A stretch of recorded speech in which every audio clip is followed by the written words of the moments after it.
Friends நம்ம சேனல்ல video போட்டு ரொம்ப நாளா ஆன மாதிரி இருக்குல்ல. இன்னைக்கு வந்து பாத்தீங்கன்னா கிட்ஸ்க்கு பிடிச்ச ஹெல்தியான ஒரு சூப்பரான புட்டிங் தான் செஞ்சு காமிக்க போறேன். வீடியோவை ஸ்கிப் பண்ணாம ஃபுல்லா பாருங்க. இது ரொம்ப பிள்ளைங்களுக்கு பிடிக்கும். வாங்க இது எப்படி செய்யலாம்ங்கறத பார்க்கலாம். ஃபர்ஸ்ட் ஸ்டவ் ஆன் பண்ணிட்டு ஒரு கடாயை ஸ்டவ்ல வச்சுக்கோங்க. இது வந்து பாத்தீங்கன்னா ஒரு 1/2 லிட்டர் அளவுக்கு பால் சேர்த்துக்கிட போறோம். பால் வந்து நல்ல திக்கான பாலா சேர்த்துக்கோங்க. அப்பதான் புட்டிங்க்கு நல்லா இருக்கும். இதுல வந்து பாத்தீங்கன்னா 1/2 லிட்டர் அளவுக்கு பால் சேர்த்துக்கிட்டு இருக்கேன். ஓகே, இது நல்லா கொதிச்சு வரட்டும். ஓகே, இது கொதிக்க ஆரம்பிச்ச உடனே நம்ம வந்து கேரட் கட் பண்ணி வச்சிருக்கோம். கேரட் பாத்தீங்கன்னா நல்ல ரவுண்ட் ரவுண்டா மெல்லிசா கட் பண்ணி வச்சிருக்கேன். இந்த மாதிரி கட் பண்ணாதான் கொஞ்சம் சீக்கிரமா வேகும். சோ பாத்தீங்கன்னா இந்த மாதிரி நீங்க கட் பண்ணி எடுத்துக்கோங்க. கேரட்ல வந்து ஸ்கின்னை லைட்டா க்ளீன் பண்ணிட்டு நான் 2 கேரட் எடுத்து வச்சிருக்கேன். மீடியம் சைஸ்ல 2 கேரட் எடுத்து வச்சிருக்கேன். இப்போ பாத்தீங்கன்னா பால் கொதிக்க ஆரம்பிச்ச பிறகு நம்ம கட் பண்ணி வச்சிருந்த கேரட்டை பாலோட சேர்த்து நல்லா வேக வச்சிரலாம். கேரட் நல்லா வேகணும். பிள்ளைங்களுக்கு வந்து ஸ்கூல் லீவ் விட்டுருவாங்க. இந்த மாதிரி டைமில் வந்து பிள்ளைங்க அதிகமாக வெயிலில் போகாமல் பார்த்துக்கோங்க. ஸோ பார்த்திங்கன்னா இந்த மாதிரி ஏதாவது புட்டிங் செஞ்சு ஹெல்த்தியாக கொடுத்தீங்க அப்படின்னா பிள்ளைங்களுக்கு ரொம்ப பிடிக்கும், ரொம்ப ஹாப்பியாக ஃபீல் பண்ணுவாங்க. ஸோ பார்த்திங்கன்னா அவங்களுக்கு இந்த மாதிரி அடிக்கடி செஞ்சு கொடுங்க. இப்போ கேரட் பார்த்திங்கன்னா அவங்க சும்மா சாப்பிட மாட்டாங்க. இந்த மாதிரி செஞ்சு கொடுத்து பாருங்கள், சூப்பராக விரும்பி சாப்பிடுவாங்க. ஸோ இதை வந்து கொஞ்சம் கேப் விட்டே மூடி வைங்க, அப்போ தான் பொங்கி கீழே சிந்தாமல் இருக்கும். நெக்ஸ்ட்டு பார்த்திங்கன்னா ஒரு பவுலில் வந்து அகர் எடுத்து வச்சுருக்கேன். இது வந்து பார்த்திங்கன்னா கரெக்டாக ஒரு 25 கிராம்லேருந்து 30 கிராம் வரைக்கும் நான் அகர் எடுத்து வச்சுருக்கேன். இதை கட் பண்ணி சேர்த்துக்கோங்க இந்த மாதிரி. இதை வந்து பார்த்திங்கன்னா ஒரு 15 நிமிஷம் இல்லை 20 நிமிஷம் ஊற விட்டுக்கலாம். கரெக்டாக இது மூழ்கிற அளவுக்கு தண்ணி விட்டுட்டு ஒரு 15லேருந்து 20 நிமிஷம் ஊற விட்டுருங்க. அதுக்கு பிறகு நம்ம சமைக்க ஆரம்பிச்சிக்கலாம்.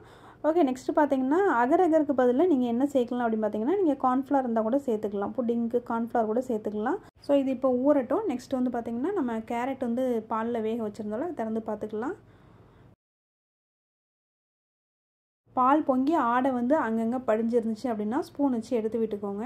ஸோ பார்த்திங்கன்னா இன்னும் கொஞ்சம் வேகணும், நல்லா வேகட்டும். மீடியம் ஃப்ளேமில் வச்சு, ஃபுல் ஃப்ளேமில் வச்சிங்கன்னா பால் பொங்கி சிந்தும். அதனால் சிம்மில் இல்லைன்னா மீடியம் ஃப்ளேமில் வச்சு நீங்கள் வேக வைங்க. மறுபடியும் இதை மூடி வச்சுக்கலாம். கொஞ்சம் கேப் விட்டு மூடி வச்சுக்கோங்க அந்த மாதிரி, அப்போ தான் பொங்கி கீழே சிந்தாமல் இருக்கும். ஓகே, இப்போலாம் பால் கொஞ்சம் வற்றி வந்திருக்கு. அதே சமயத்தில் இப்போ கேரட்டும் வெந்திருக்கான்னு நம்ம செக் பண்ணி பார்த்துக்கலாம்.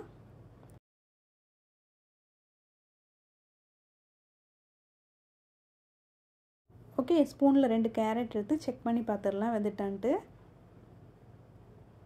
கேரட் வந்து ஒரு நைஃப் வச்சு கட் பண்ணி பாருங்கள், ஈஸியாக இப்போ வந்து கட் ஆகுது. இப்போ வெந்துச்சு. இப்போ ஸ்டவ்வை ஆஃப் பண்ணுற நேரம் வந்தாச்சு. ஸோ அதுக்கு முன்னாடி பார்த்திங்கன்னா கொஞ்சமாக சுகர் ஆட் பண்ணிக்கலாம். இந்த டைமில் சுகர் ஆட் பண்ணிவிட்டு 1 நிமிஷம் மட்டும் சுகர் நல்லா மிக்ஸ் ஆகிற மாதிரி நல்லா கலக்கி விட்டுக்கோங்க. சுகர் நல்லா கரைஞ்சதுக்கு பிறகு நம்ம ஸ்டவ்வை ஆஃப் பண்ணிக்கலாம்.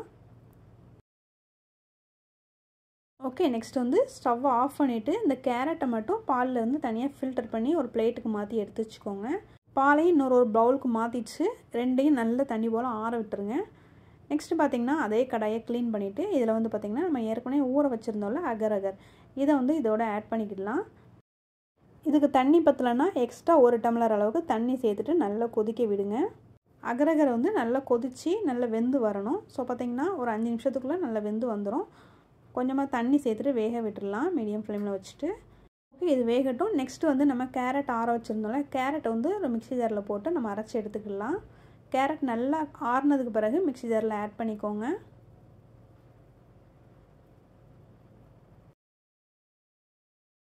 ஓகே, இது நல்லா இப்போ அரைச்சிட்டு வந்துடலாம். ஓகே, அரைச்சாச்சு. இப்போ வந்து நம்ம கேரட் வேக வச்ச பால் வந்து நம்மகிட்ட இருந்துச்சுல, நல்லா ஆற வச்சுருந்தோம். இப்போ அதை வந்து இதோடய ஆட் பண்ணிவிட்டு சைட்லலாம் இந்த மாதிரி எடுத்து விட்டுக்கோங்க ஸ்பூன் வச்சு. இப்போ நல்லா அரைச்சிட்டு வந்துடலாம். நம்ம ஃபைனாக அரைச்சிட்டு வந்துடலாம். எல்லா பாலையுமே சேர்த்துருங்க, கொஞ்சம் கொஞ்சமாக சேர்த்துட்டு நல்லா ஃபைனாக இந்த மாதிரி அரைச்சிட்டு எடுத்துகிட்டு வந்துடுங்க. இப்போ பேலன்ஸ் உள்ள பாலையும் நான் ஆட் பண்ணிவிட்டு நான் இன்னும் கொஞ்சம் நல்லா அரைச்சிட்டு வந்துடுறேன். ஸோ பார்த்திங்கன்னா இது நல்லா அரைச்சாச்சு. இந்த மாதிரி ஃபைனாக நல்லா அரைச்சி எடுத்துக்கோங்க.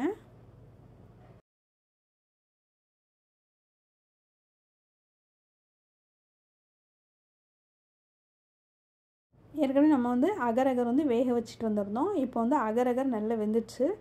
அதாவது பார்த்திங்கன்னா அகர் வந்து தண்ணியில் நல்லா மிக்ஸ் ஆகி இந்த மாதிரி மெல்ட் ஆகி நிற்கும்.